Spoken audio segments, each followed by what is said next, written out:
Selamat pagi pemirsa, seputar info kembali hadir di sela-sela aktivitas Anda bersama saya Aura Nuratifah dan saya Permata yang akan memberikan berita-berita terbaru dan teraktual untuk Anda. Dikabarkan di Kota Palu, Sulawesi Tengah, warga di Kelurahan Pengawuk ini khawatir karena abrasi di tepi Sungai Palu semakin parah. Fenomena ini terjadi akhir-akhir ini, terutama saat musim hujan ketika aliran air menjadi deras dan mengikis tanah di sekitar pemukiman. Abrasi yang terus berlangsung membuat rumah-rumah warga berada sangat dekat dengan bibir sungai dan terancam terobos sewaktu-waktu. Warga pun berharap pemerintah segera turun tangan untuk membangun tanggul atau melakukan normalisasi aliran sungai agar keselamatan mereka tidak semakin terancam.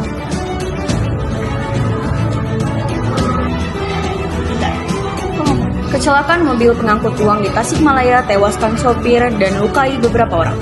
Sebuah kecelakaan tragis di Jalan Raya Sukamantri, Kecamatan Ciawi, Kabupaten Tasikmalaya pada Kamis dini hari ketika sebuah mobil pengangkut uang mengalami kecelakaan beruntun bersama dua minibus lainnya. Sopir mobil naas itu meninggal di tempat, sementara 6 orang lainnya dilarikan ke rumah sakit dalam kondisi luka serius. Dua pelaku pencurian di Toba tewas diamuk massa usai diketahui mencuri. Di Kabupaten Toba, Sumatera Utara, suasana mencekam terjadi ketika dua orang pelaku pencurian di sebuah bengkel tambal ban akhirnya tewas setelah dihajar massa. Aksi ini terjadi ketika pelaku ketahuan mencuri handphone dan alat bengkel termasuk impact wrench lalu mencoba melarikan diri. Seiring pengejaran warga, peristiwa tragis ini ternyata berakhir di depan Masjid Silaid saat kendaraan pelaku menabrak beberapa orang hingga pecah ban dan terbalik.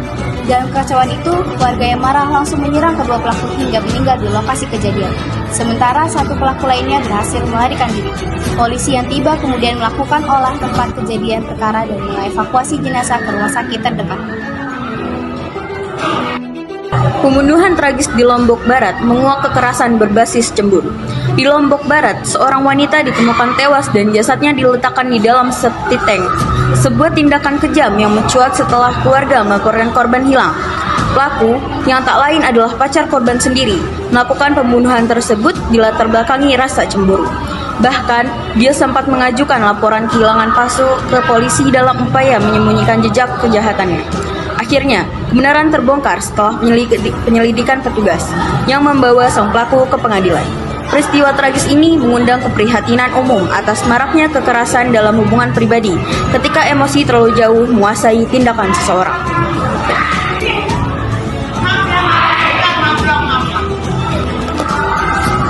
Pemirsa, Anda masih bersama dengan kami dengan berita utama. Balita di Sukabumi meninggal dunia akibat sekujur tubuh dipenuhi cacing. Seorang balita berusia 4 tahun bernama Raya, warga Sukabumi, Jawa Barat, meninggal dunia pada 22 Juli 2025 di RSUD R. Syamsuddin SH. Kasus ini menjadi sorotan setelah dokter menemukan ribuan cacing keluar dari tubuh sang anak selama perawatan. Awalnya, masyarakat menduga bahwa kematian balita tersebut sepenuhnya disebabkan oleh cacingan, karena kondisi pasien yang memperlihatkan banyak cacing dari seluruh saluran pencernaan. Namun, pihak rumah sakit kemudian memberikan penjelasan resmi. Direktur RSUD R. Syamsuddin SH menyatakan bahwa penyebab kematian utama adalah sepsis atau infeksi berat yang diperparah oleh gizi buruk, pneumonia, serta tuberkulosis meningitis. Saya Nanda dari kelas 10 SKM 4. Ingin mewawancarai apa pendapat Anda tentang kasus yang menimpa sebuah balita di Sukabumi yang mengalami tewas dengan tubuh dipenuhi cacing. Menurut aku sih miris ya, karena kan dia tuh tumbuh dalam keadaan yang kurang gitu ya dari semenjak dia masih bayi. Soalnya sepengetahuan aku dia tuh mamanya sama bapaknya tuh kena gangguan jiwa dia tuh. Jadi dia tuh kurang protein gitu, terus juga tidak fisiknya kurang miris banget sih. Apakah kasus ini lebih disebabkan oleh faktor lingkungan atau pola asuh dari pelayanan orang tua? Menurut saya ini karena faktor lingkungan, karena balita tersebut tinggal di pedesaan, di kampung lah istilahnya. Katanya katanya rumahnya juga kan bawahnya kan kotor, pelihara hewan ayam. Jadi kayak anaknya tuh kan main tuh di kolong rumahnya. Jadi mungkin si cacing tuh masuk karena dia main di situ. Karena lingkungan sih. Baik pemirsa, kembali lagi bersama saya Ananda Alvino. Di sini saya bersama narasumber kita, Bu Ana. Ya. Baik.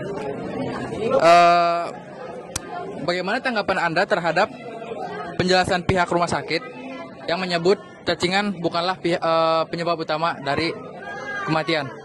Menurut saya itu salah sebetulnya. Mungkin aja cacing itu bisa menjadi salah satu penyebab kematian, karena kesannya kalau misalnya cacingan itu dari kehidupannya dia tuh kayak kurang higienis atau steril. Mungkin aja jadinya kesannya kayak yang jorok aja gitu. Itu pendapat saya. Baik, untuk pertanyaan selanjutnya, menurut Anda apa yang seharusnya dilakukan pemerintah untuk mencegah kasus serupa terulang kembali? Untuk pemerintah seharusnya anak-anak yang berada pada kategori kemiskinan harusnya mereka ditampung oleh pemerintah, diberikan kesehatan yang baik, perhatian yang baik, apalagi anak tersebut dia berada pada kategori yang sangat miskin sekali itu, sudah gitu keluarganya juga tidak berdaya apa-apa. Nah, harusnya pemerintah lebih bijak, lebih perhatian lagi terhadap anak tersebut gitu. Oke. Terima kasih Bu. Ya. Baik pemirsa, kembali lagi bersama saya Ananda Alvino.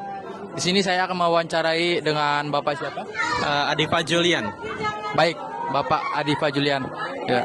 Saya akan bertanya, bagaimana pendapat Anda terhadap kesadaran masyarakat pentingnya pemberian obat cacing dan pemenuhan gizi terhadap pertumbuhan gizi anak? Baik. Menurut saya sih pemberian obat cacing itu sangat penting banget bagi anak, karena dari dulu kan banyak banget itu kasus-kasus dari anak kecil di perumahan yang miskin gitu, banyak banget yang kena cacing. Jadi menurut saya sih kesadaran masyarakat perlu ditingkatkan gitu biar berkurang kasus-kasus ini. Ya. Baik, apakah segitu aja? Ya, segitu aja. Menurut Anda, sejauh mana peran orang tua dalam menjaga kesehatan anak dan dapat mencegah kejadian tragis seperti ini terulang kembali?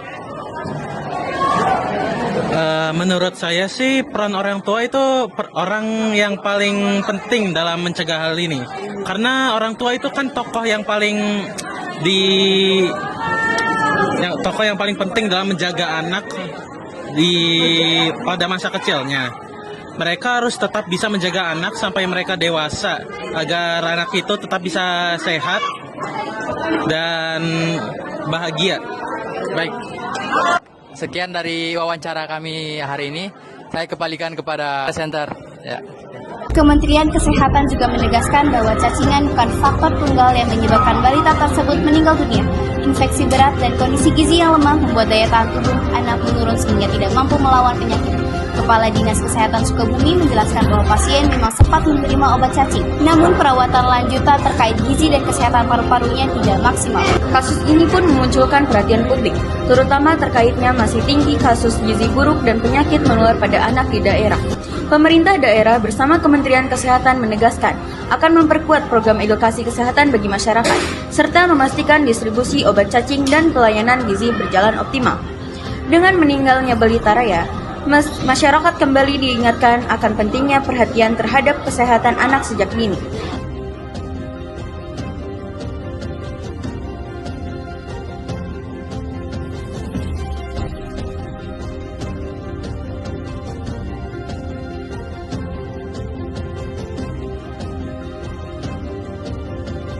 Kasus ini menunjukkan bahwa kombinasi gizi buruk, infeksi menular, dan perawatan yang tidak tuntas dapat berakibat fatal.